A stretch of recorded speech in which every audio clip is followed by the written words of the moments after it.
우리 사도행전 시작하면서 이 말씀에 집중했습니다. 땅끝까지 이르러 내 증인이 되리라. 땅끝. 이것은 12사도들 그 사람들에게 너희들 모두 여기까지 가라라고 하는 구체적인 지점을 말씀하시는 건 아닌 것 같아요.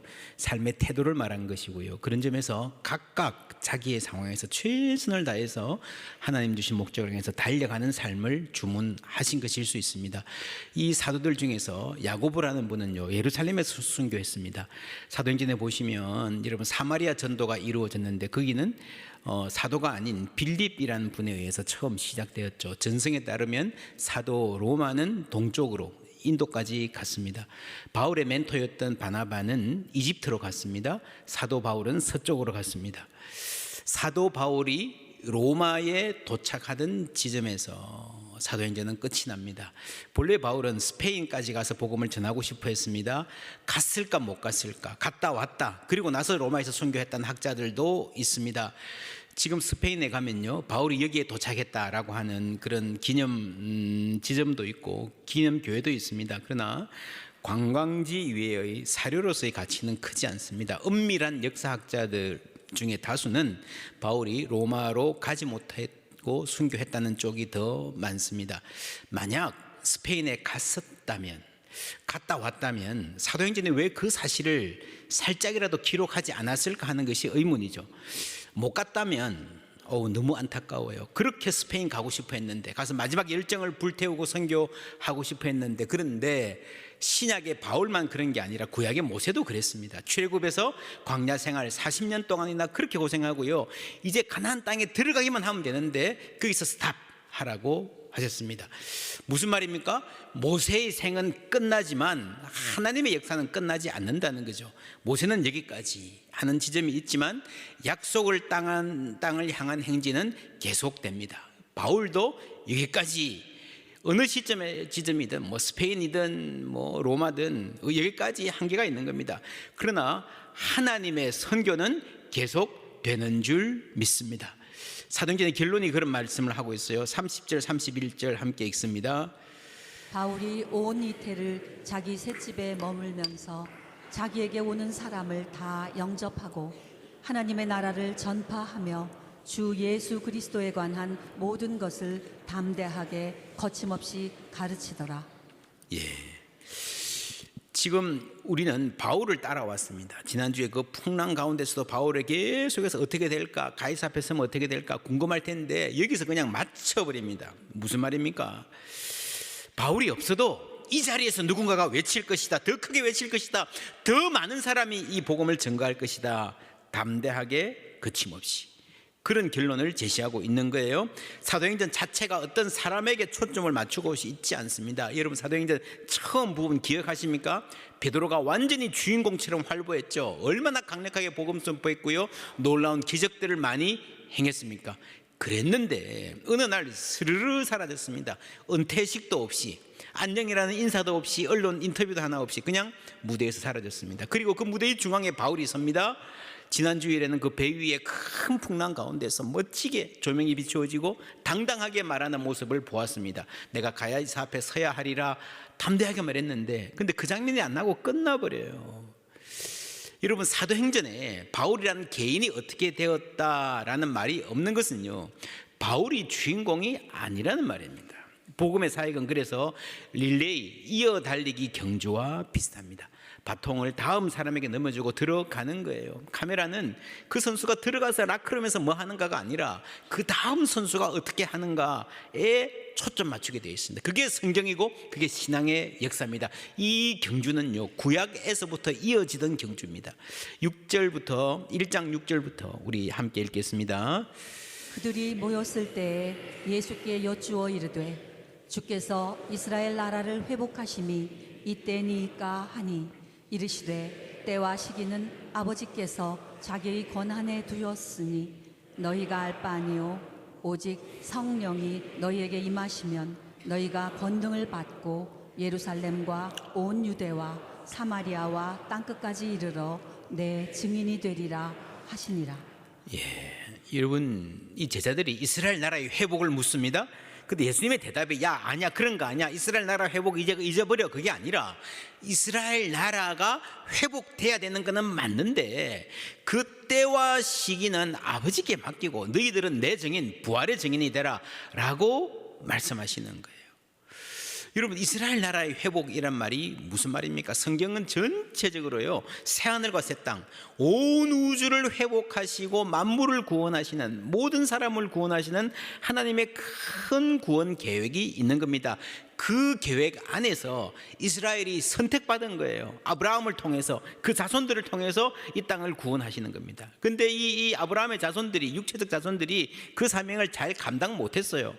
그래서 하나님이 어떻게 하셨나? 하나님이 만물의 회복이라는 본래의 계획을 포기하신 것이 아니라 그리스도 한 분을 통하여 이루시기로 하셨다라는 게 복음이에요. 그래서 여러분 이스라엘 나라의 회복이라는 것은요 이스라엘 민족 육체적 이스라엘이 큰 소리 치고 떵떵거리고 살자 그게 아니고요 이스라엘만을 위한 구원이 아니고요 이스라엘을 통해서 만물을 회복하시는 새하늘과 새 땅을 이루시는 하나님의 역사를 이루어 가신다는 겁니다. 그 사역이 그리스도의 부활 안에서 시작되었다라고 하는 게 복음입니다. 그래서 지금은 세계가 사망의 권세에 눌려 있는 것 같지만 그리스도께서 부활로 이미 승리를 거두셨고 그 회복이 세계 곳곳에서 나타나고 있는 겁니다.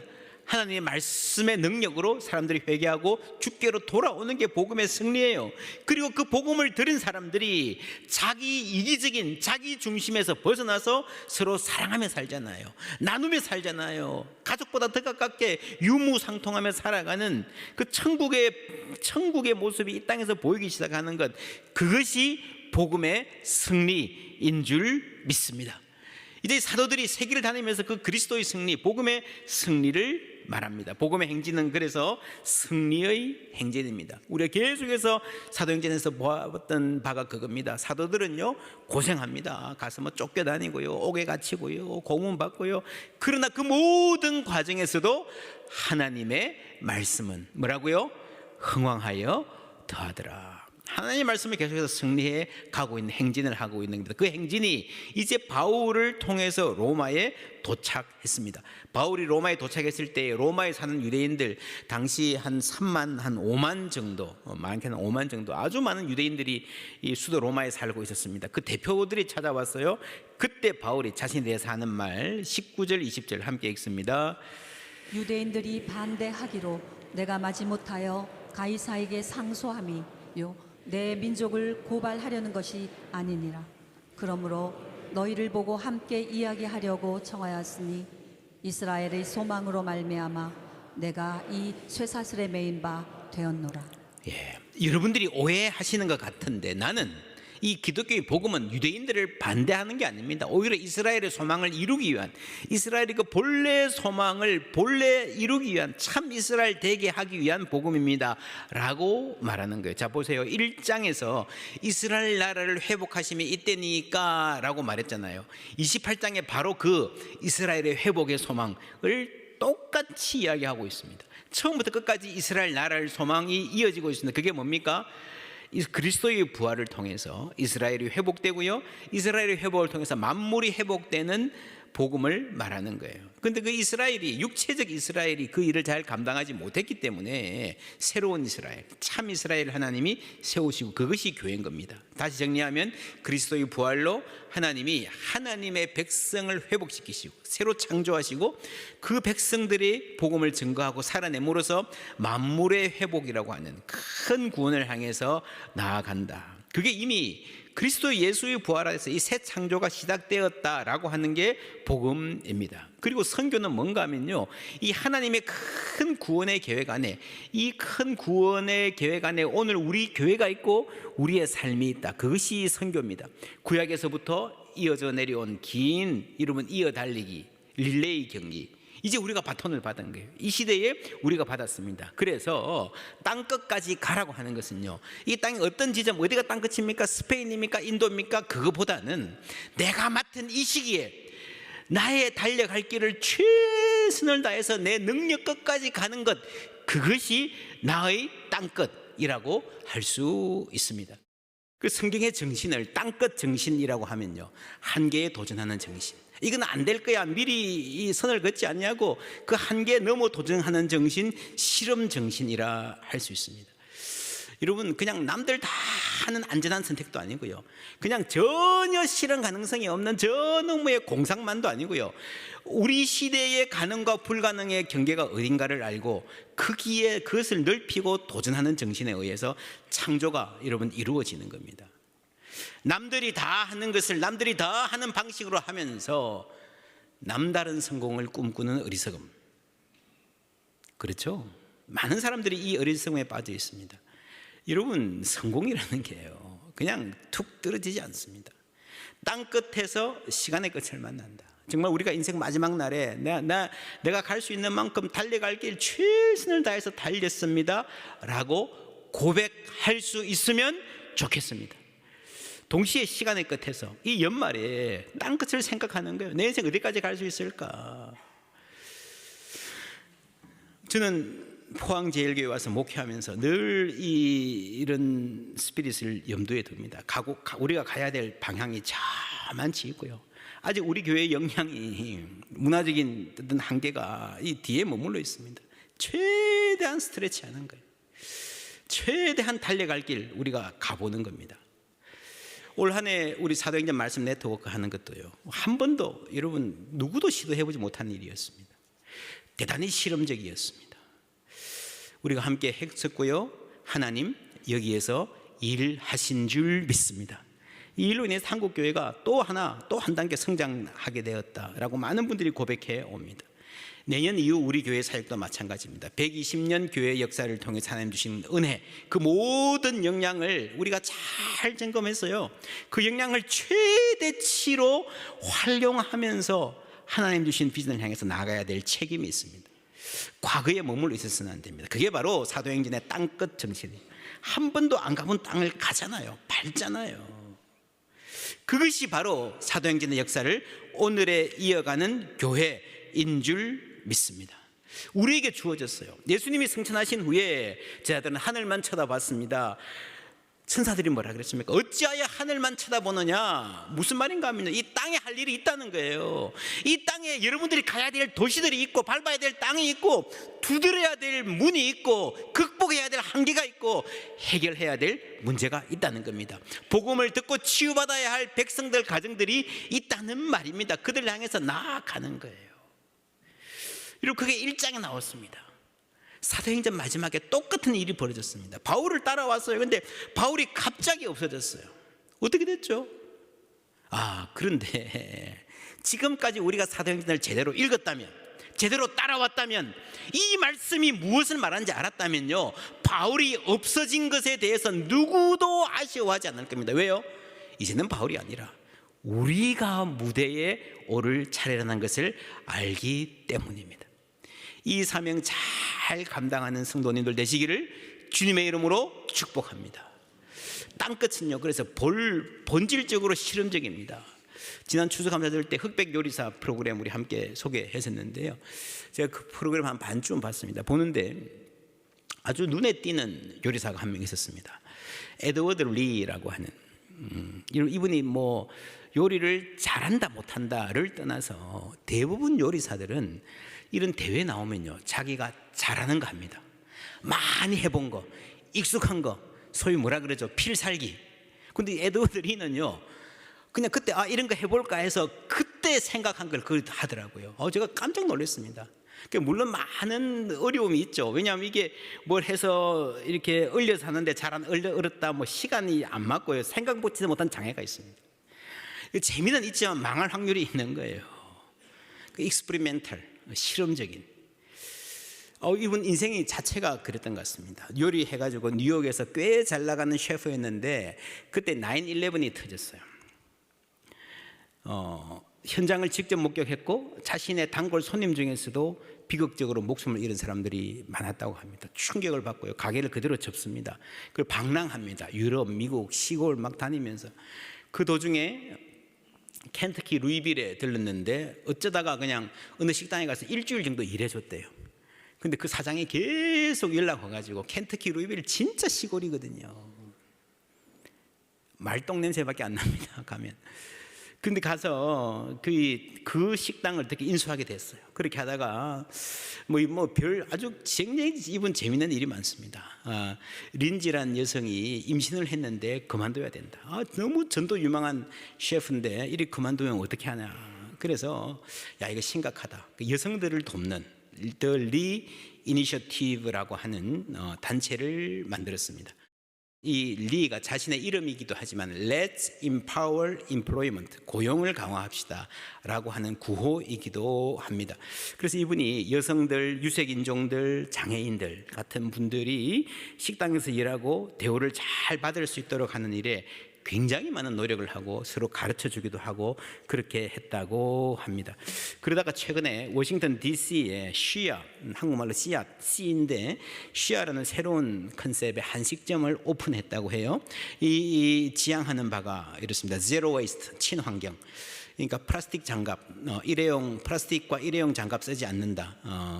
이런 거 식재료 낭비하지 않고 유기물 쓰레기로 전환해서 퇴비 작업을 식당에 같이 합니다. 그리고 비영리, 남은 이익은 이러한 실험적인 사회를 밝게 하는 일에 쓰겠다. 스몰 릴레이션십, 손님들, 지역사회 그리고 직원들하고 좋은 관계를 맺는 게 아주 중요한 목표다. 마지막으로 익스페리멘털, 실험적이라는 거죠. 이분이 셰프로서 요리만 실험적인 게 아니라 기업하는 모델도 완전히 다른 모델을 계속해서 실험하는, 그래서 우리가 잘 되면 이게 하나의 모델이 되어서 좀 본받는, 우리가 도울 수 있는 식당들이 생기지 않을까 하는 생각을 갖고 한다고 합니다. 여러분, 사도 바울이 로마에서 복음 전했던 이 세 집도요, 사실은 하나님 선교의 실험실이었습니다. 그렇죠. 로마로 가는데 해방 안 됐으니까 못 가. 죄수라도 가겠습니다. 가서 어떡하지? 아니, 감옥에 갇혀서도 선교할 수 있습니다. 지금까지 누구도 생각하지 못한 방식으로 바울이 선교하는, 그죠? 한계는 많았지만 그 한계 안에서 최선을 다해서 땅 끝까지 가는 스피릿인 겁니다. 여러분, 기독교 역사상 최고의 설교가가 누군가가 꼽으라면요, 4세기에 활동하셨던 요한 크리소스톰이라는 분이 있습니다. 아주 탁월한 설교자였습니다. 이분이 빌립보서 강해를 쓰면서 바울에 대해서, 감옥에 앉아있는 바울에 대해서 이렇게 말한 적이 있습니다. 아침에 관정에 나아가 앉자 말자, 전 세계에서 도달하는 수천의 편지를 받는 황제와 똑같이 바울은 황제의 관정에 위치한 감옥에 앉아 그보다 더 많은 편지를 정기적으로 받고 보내곤 했다. 열국이 바울의 지혜로운 조언을 얻기 위하여 그들의 지역적 관심사를 그에게 전달해 왔기 때문이다. 여러분, 당시에 황제들은 대부분 다 편지로 정치를 했거든요. 총독들에게 편지 써서 똑같이, 아니 그것보다 훨씬 더 중요한 편지들이 여기서 쓰여지고 있다라고 하는 겁니다. 크리소스톰이 나름의 과장이 있을 수 있어요. 여러분, 수천의 편지는 아닐 수 있습니다. 그러나 여러분, 이게 믿음의 상상력입니다. 바울 같은 한 죄수에 불과한 사람이 쓴 편지가 황제의 편지에 비길 수가 없죠. 당시에는 그랬죠. 근데 여러분, 오늘날 보세요.